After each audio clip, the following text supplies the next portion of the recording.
యూనివర్సిటీలో మా మాల students JAC అధ్యక్షులు మా రాహుల్ గారి ఆధ్వర్యంలో జరుగుతున్నటువంటి రౌండ్ టేబుల్ సమావేశానికి విచ్చేసినటువంటి పెద్దలు, మన మాలల కోసం అనేక సార్లు కోట్లు మెట్టెక్కినటువంటి మన రత్నం సార్ గారు, అదేవిధంగా మన పెద్దలు గత కొన్ని రోజులుగా మాలలకు జరుగుతున్నటువంటి అన్యాయం మీద అందరి మేధావులను ఒక దగ్గర కూర్చోబెట్టి అనేక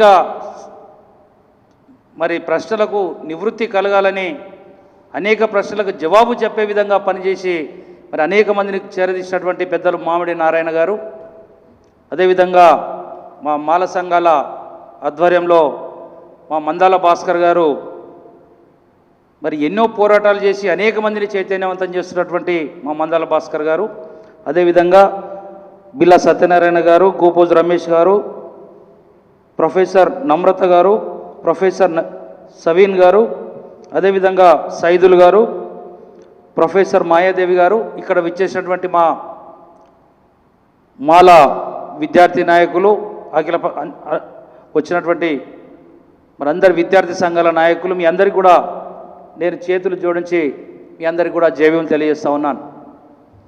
సోదరులారా, మీరందరూ కూడా చూస్తూ ఉన్నారు, గత 30 సంవత్సరాలుగా మాలల మీద విషం కక్కుతూ ఉంటే, మాలలందరూ కూడా మాలల మీద దుమ్మెత్తిపోస్తూ ఉంటే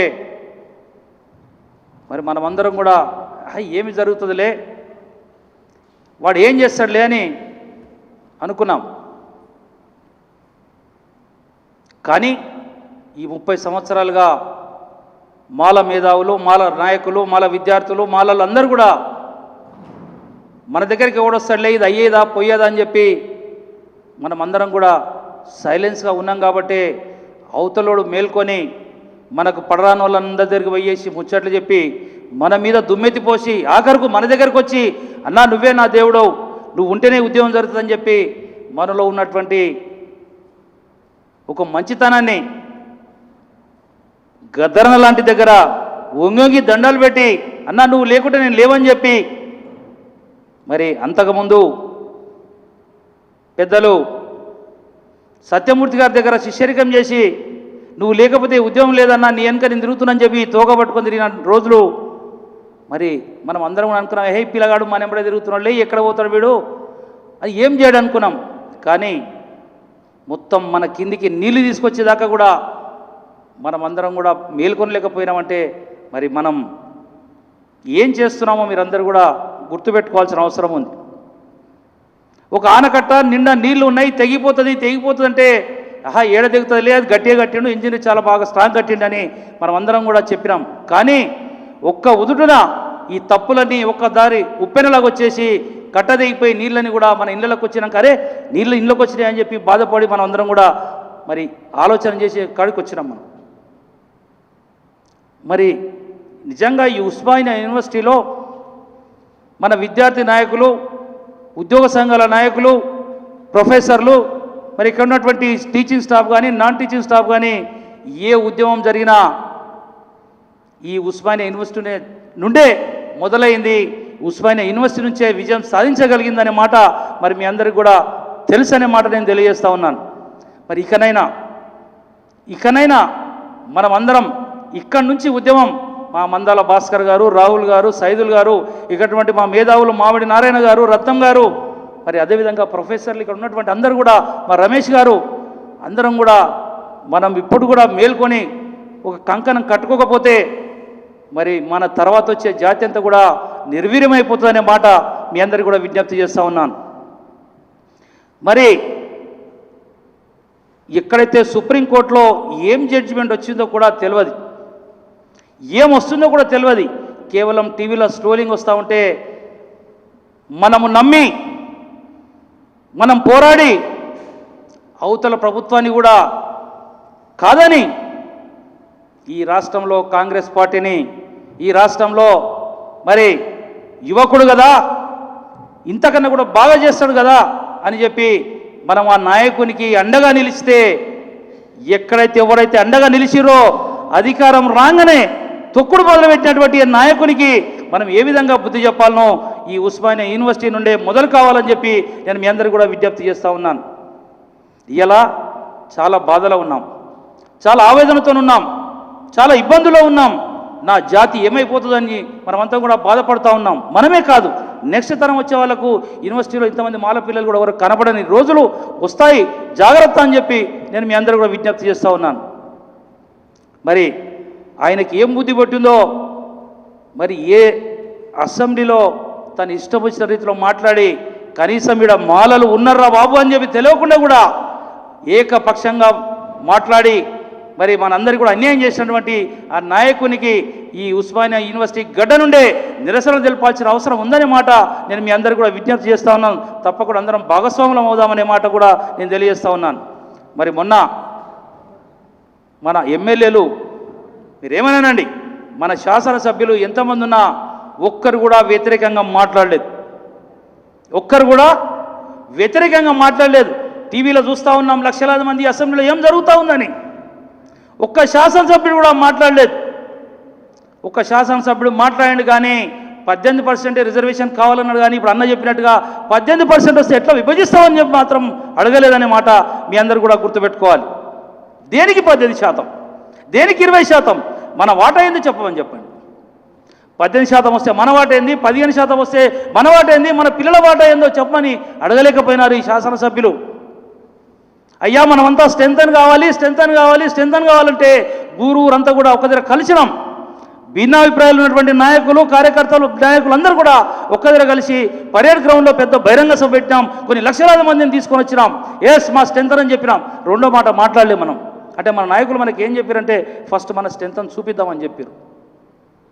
అదే చేసి మా భాస్కర్ లాంటి వాళ్ళు ఊరూరా తిరిగి, మరి మామిడి నారాయణ లాంటి వాళ్ళు అనేక మంది జమ చేసి, మరి మా రాహుల్ లాంటి వాళ్ళు అన్ని యువకులను చేరదీసి, అనేక మంది మాల సంఘాల నాయకులు అన్నీ మర్చిపోయి జిల్లాలో తిరిగి అందరినీ చేరదీసి మరి ఒక ఉవ్వెత్తున తీసుకొని పరేడ్ గ్రౌండ్కి తీసుకొచ్చి అందరినీ చూపించిన తర్వాత మనం ఒక్కరం కూడా దాన్ని సద్వినియోగం చేసుకోలేకపోయినాం.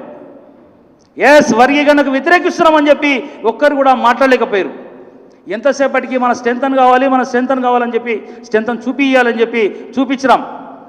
కానీ ఈ ముఖ్యమంత్రి రేవంత్ రెడ్డి గారు ఎవరిని కూడా పరిగణలోకి తీసుకోకుండా, ఎవరిని కూడా తమకు ఎవరు మాట్లాడుతారో వాళ్ళందరినీ కూడా నోరు నొక్కేసి, మరి ఆయన మొన్న చెప్పిండు వర్గీకరణ అసెంబ్లీలో పాస్ అయిన తర్వాత మాదిగ ఎమ్మెల్యేలు, మాదిగ మన నాయకులందరూ కూర్చుంటే వెకిలి చేష్టలతో మాలలను విమర్శించే రీతిలో, మాలలను అవమానపరిచే రీతిలో నేను కాకుండా మీకు ఎవడు చేస్తాడని చెప్పిండు.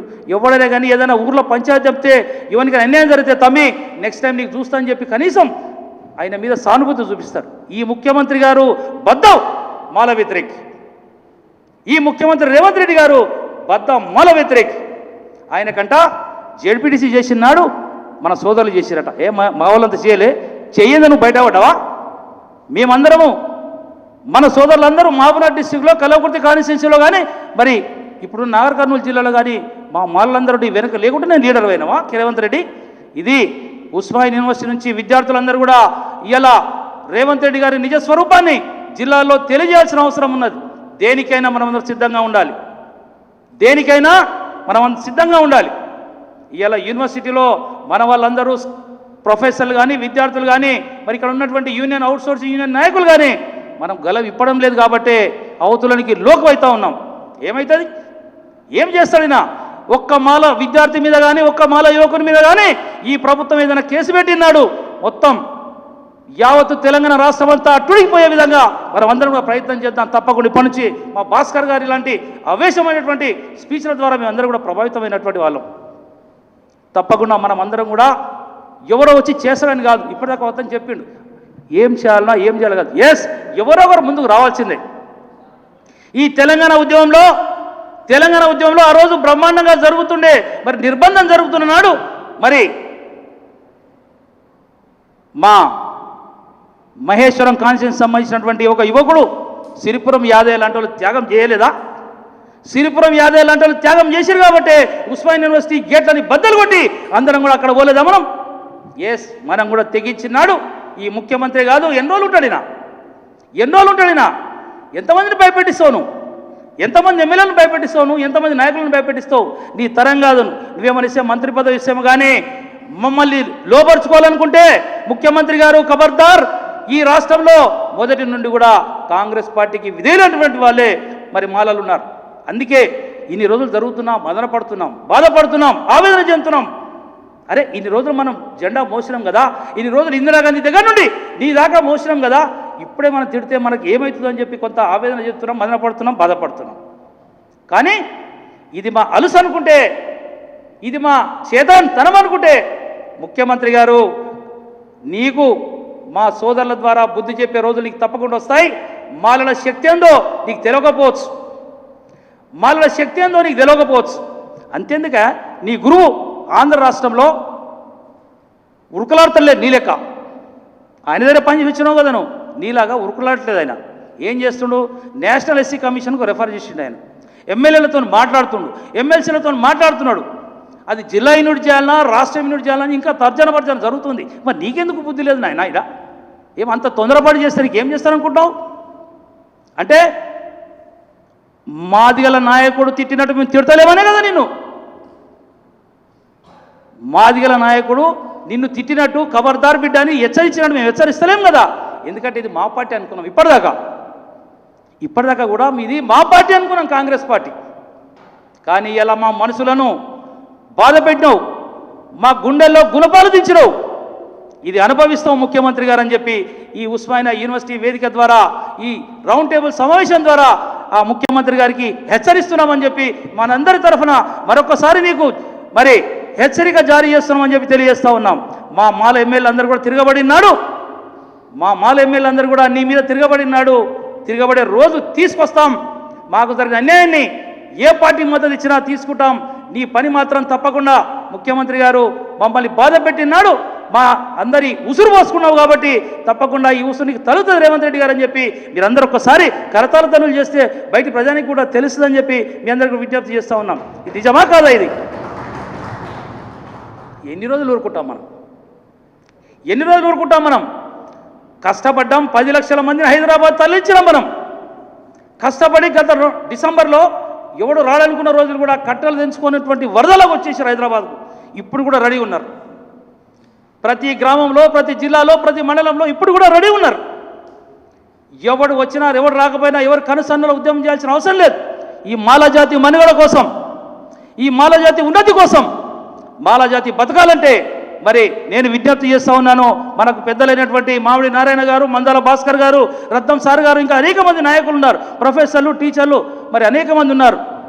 అందరు కూడా మీరు నడుము కట్టండి, మేమందరం కూడా మీకు అండగా ఉంటాం, మేమందరం కూడా వెనుక నడుస్తామని చెప్పి మీ అందరి తరఫున నేను కూడా వాళ్ళకు విజ్ఞప్తి చేస్తూ ఉన్నాను. నిజంగా నాకు చాలా బాగా అనిపించింది. మామిడి నారాయణ గారు ఒక బ్రహ్మాండమైన మీటింగ్ పెట్టారు. అరే మన వైపు మాట్లాడుతున్నాడు కంచయ్యలే గారు, మన వైపు హరగోపాల్ గారు మాట్లాడుతూ ఉన్నారు. ఇవన్నీ కూడా ఎక్కడ కూడా ముఖ్యమంత్రి దగ్గరికి తీసుకుపోవడానికి మన నాయకులు ప్రయత్నం చేయలే. అరే బ్రహ్మాండమైనటువంటి స్పందన వచ్చింది, బ్రహ్మాండమైనటువంటి రెస్పాన్స్ వచ్చింది. కానీ ముఖ్యమంత్రి గారి దగ్గరికి తీసుకుపోవడానికి మనోళ్ళు కొంత ఇబ్బంది పడ్డారు. ముఖ్యమంత్రి గారు మనం తీసుకుపోయారు. కొంతమందినే ఏమన్నారు, 18% రిజర్వేషన్ కావాలి. ఎవరికి కావాలి 18%? 18%లో మా వాటా అయింది చెప్పు. మాలలకు 5% ఇస్తావానండి? మాలలకు 5%? అవతలోడు బీజేపీ భావాజాలంతో పనిచేస్తున్నట్టు వానికేమో 9% ఇస్తావు. మేము నీ వెనక ఉండి నీ కష్టపడి నీకు ప్రభుత్వం తీసుకొచ్చిన వానికి 5% ఇస్తావా? ఇదాని నీతి, ఇదాని ఇది రాజకీయం. ఇప్పటి నుంచైనా మనమందరం కూడా చేయి కలపకపోతే, విద్యార్థులారా మీ అందరు కూడా తప్పకుండా మీకు మాల సంఘాల జేఏసీ కానీ, మాల సంఘాల విద్యార్థి జేఏసీ కానీ, మాల యువజన సంఘాల జేఏసీ కానీ అందరం కూడా ఉంటాం. మనం అందరం కూడా కలిసి ఈ ముఖ్యమంత్రి గారి మనసు మార్చేదాకా, ముఖ్యమంత్రి మనల్ని అవమానపరిచినందుకు నిరసనగా జిల్లాలో నిరసన తెలియాల్సిందే, మండలంలో నిరసన తెలియాల్సిందే, వర్గీకరణ వ్యతిరేకించాల్సిందే అని చెప్పి మీ అందరికీ విజ్ఞప్తి చేస్తూ మరి ఇంత చక్కటి కార్యక్రమాన్ని ఏర్పాటు చేసినటువంటి మా రాహుల్ గారికి, మందాల భాస్కర్ గారికి నేను చేతులు జోడించి మరి జైవ్యములు తెలియజేస్తూ మరొకసారి మాల సంఘాల ఐక్యత కోసం కృషి చేద్దామని మీ అందరికీ తెలియజేస్తూ సెలవు తీసుకుంటాను. జై భీమ్, జై మాల, జై మాల.